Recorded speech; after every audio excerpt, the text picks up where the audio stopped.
Assalamualaikum warahmatullahi wabarakatuh. Alhamdulillahi rabbil alamin. Wassalatu wassalamu ala ashrafil anbiya'i wal mursalin. Sayyidina wa maulana Muhammadin wa ala alihi wa sahbihi ajma'in. Amma ba'd.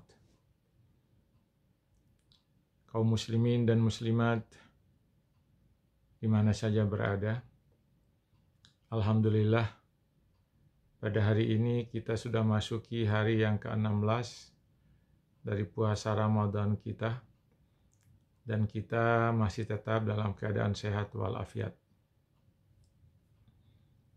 Selanjutnya, para pemirsa, para penonton di mana saja berada, pada hari ke-16 ini saya ingin menyampaikan kultum dengan tema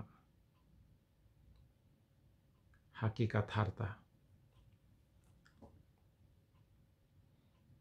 Harta yang diistilahkan oleh Al-Quran atau dalam bahasa Arab dengan al-mal adalah sesuatu yang digandrungi, yang disukai oleh manusia. Jadi kalau ada sesuatu yang disukai oleh manusia, yang sangat diinginkan oleh manusia, itulah harta. Tidak ada manusia satupun yang tidak menyukai harta. Semua manusia menyukai harta. Tidak ada orang yang tidak menyukai uang, karena uang itu bagian dari harta. Tidak ada orang yang tidak suka memiliki tanah, karena tanah bagian dari harta. Tidak ada orang yang tidak menyukai mobil, karena mobil bagian dari harta. Tidak ada orang yang tidak menyukai rumah, karena rumah bagian dari harta. Semua manusia memiliki kecenderungan, memiliki kegandrungan terhadap harta. Tetapi Allah memperingatkan manusia di dalam beberapa ayat.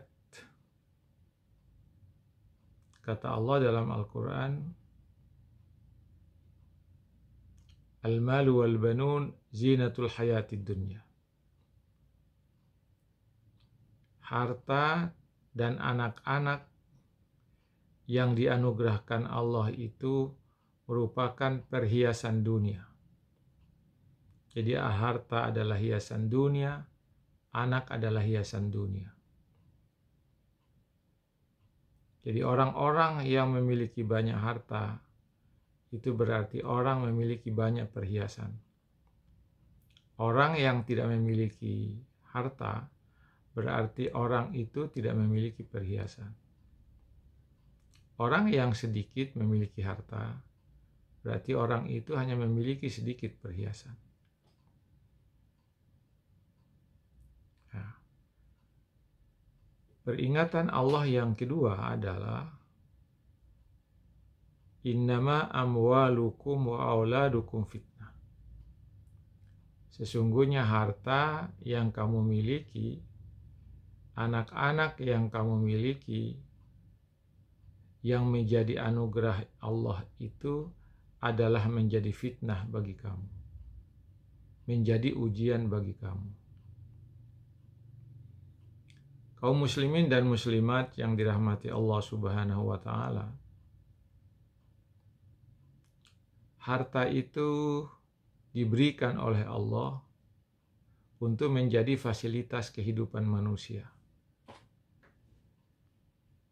Allah memberikan kepada manusia harta itu agar manusia dapat menggunakannya untuk menjalani kehidupannya di dunia ini. Maka kalau ada orang yang kaya dengan harta yang banyak, sebenarnya dia mempunyai fasilitas hidup yang banyak. Orang yang tidak memiliki harta yang cukup, berarti dia tidak memiliki fasilitas hidup yang cukup. Di sini letaknya harta itu punya fungsi.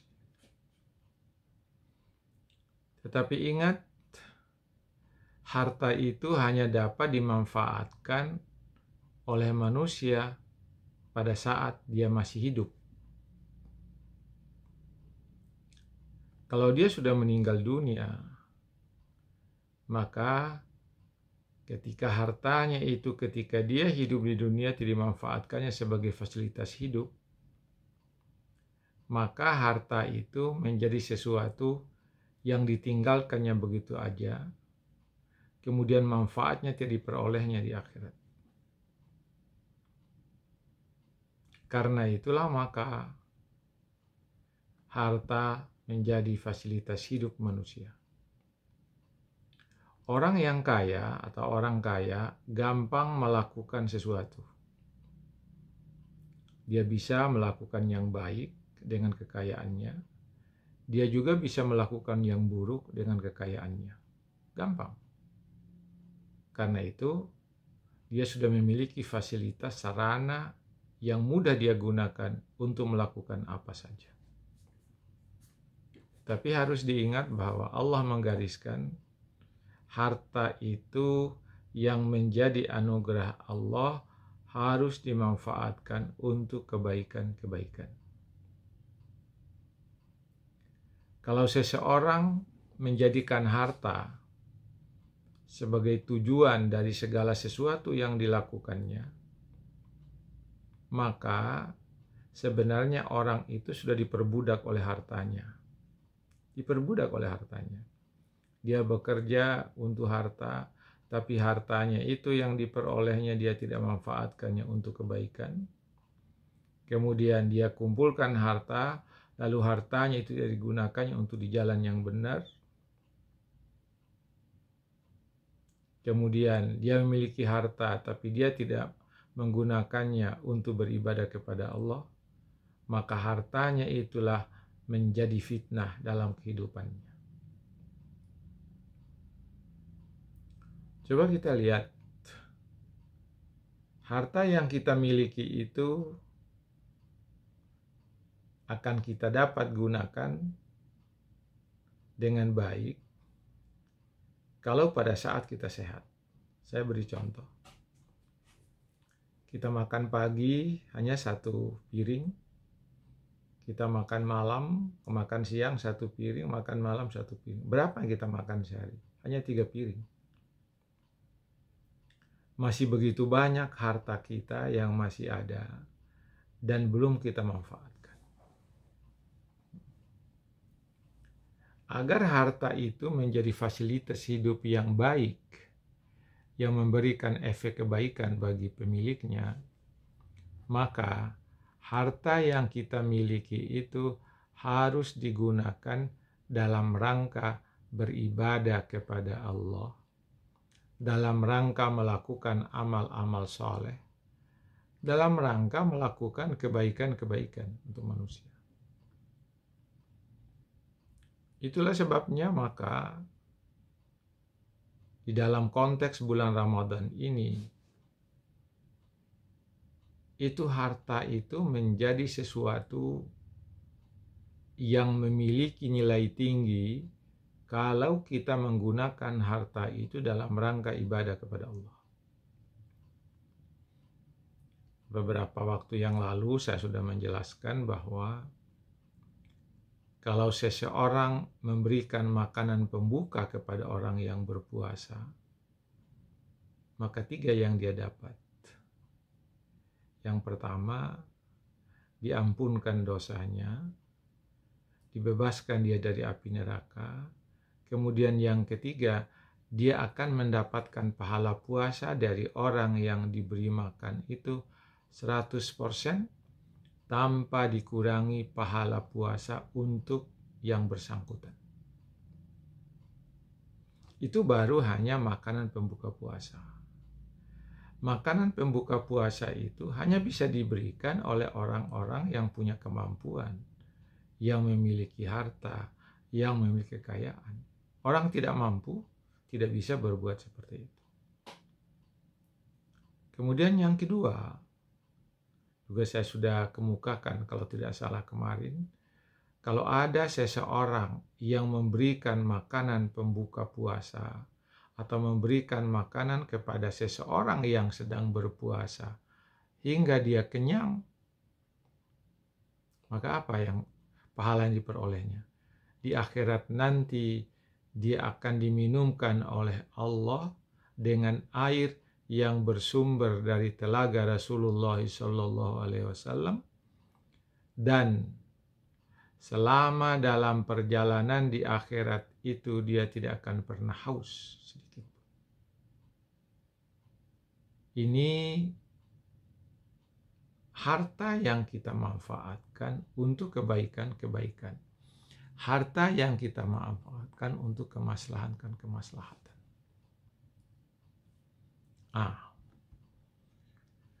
Harta juga itu bisa bermanfaat apabila harta itu dijadikan sebagai sedekah jariah.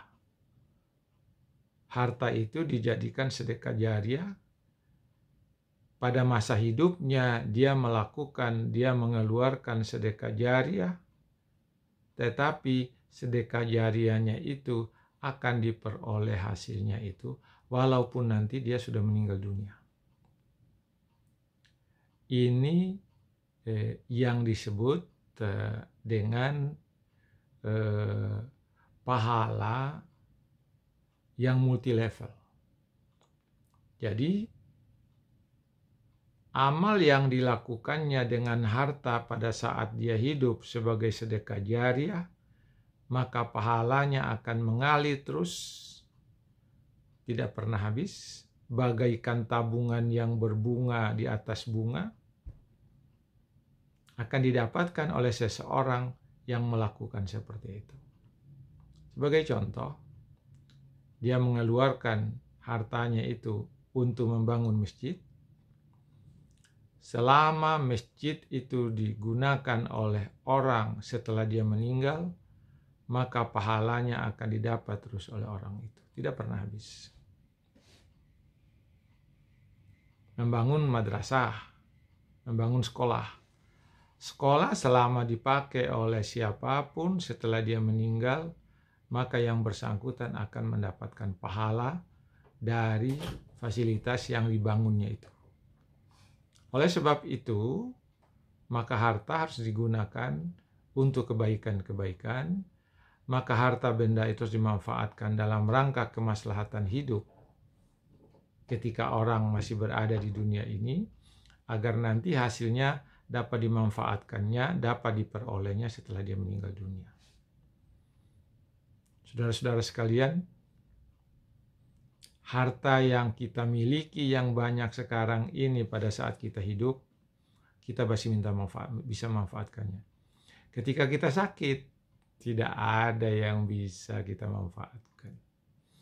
Kalau dokter sudah mengatakan, Bapak tidak boleh makan, tidak boleh minum, apa yang dia? Hanya infus yang masuk. Harta Bapak Ibu tidak berguna lagi.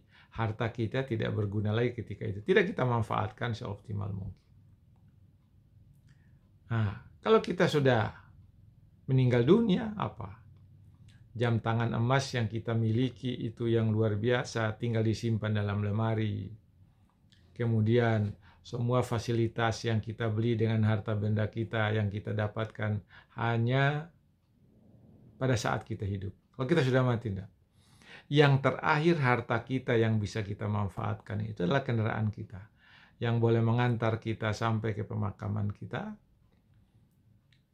Kata jam tangan, wahai Tuhan, saya tidak bisa jalan, saya ada di lemarimu, saya hanya mengantarkan kamu dari jauh.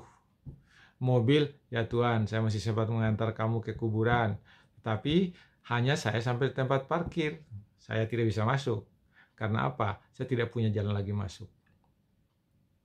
Harta yang kita miliki itu hanya sampai di situ.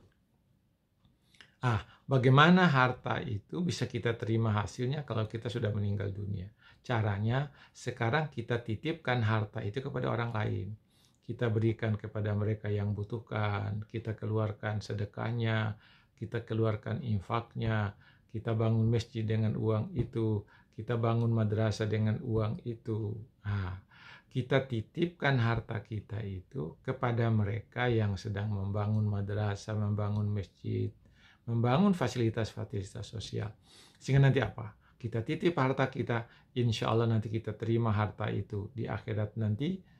Tapi kalau kita simpan harta kita, tidak kita manfaatkan, menjadi hak waris aja yang akan dibagi-bagi oleh putra-putra kita, anak-anak kita di belakang hari. Tapi itu ada juga baiknya. Tapi segeralah manfaatkan harta itu untuk kemaslahatan dan kebaikan sehingga hasilnya nanti kita dapat diterima di akhirat kelak.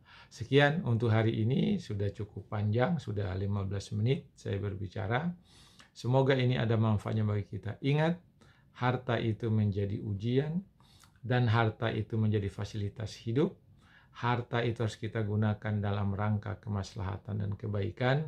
Harus kita jadikan harta itu sebagai amal yang menghasilkan jariah untuk kita di kemudian hari. Sekian, wassalamualaikum warahmatullahi wabarakatuh.